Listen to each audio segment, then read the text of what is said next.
So it's great to be back in Durham. The construction company that I co-founded several years ago has been appointed to refurbish a number of the lecture theatres in the geography department. So I thought it would be interesting to come across and see what they were doing and maybe do some snagging, make sure they were working to good standards. I was a student down at Hillbead, started off as a physical geographer in the geography department, and then became more interested in the human, political, economic side of things. Undergraduate 91 to 94, I recall doing my undergraduate dissertation on the geography of student accommodation, and that dissertation proved fundamental in me setting up my business, which is why I always think it's quite relevant.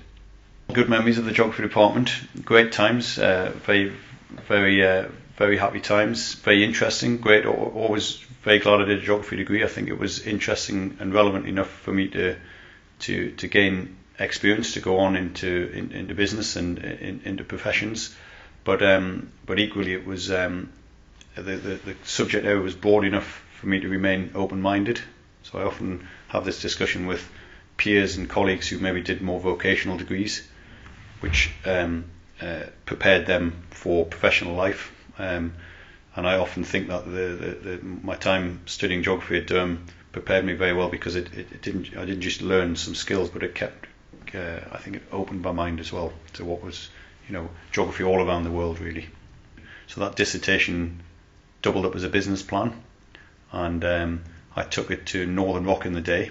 I had £2,000 inheritance from my grandmother, and with that business plan I was able to borrow sufficient money to buy my first property in Boburn, so a little mining village outside of Durham. So part inspiration, but part of the dissertation was an essential part of me founding what is now a property development, construction, property management business with around 300 employees. It's always good to see alumni back in the department. There's about 7,000 alumni from the department over its entire history, and it's always great having a variety of them come through the building and hear absolutely amazing stories of what they've done.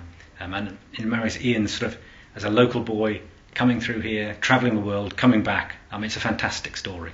We pride ourselves on having world-class teaching facilities, and we've had teaching labs rebuilt in the last decade with state-of-the-art facilities, and this brings the general teaching rooms up to that standard with the latest audio-visual facilities, the latest digital media, and the latest interactive features. I think the stories of how far graduates from this department have travelled, both literally and in career terms, are always interesting. Lots of our students go to workshops where alumni present, and it's quite clear they take a lot of inspiration about the width, the breadth, the diversity of careers that are possible for them.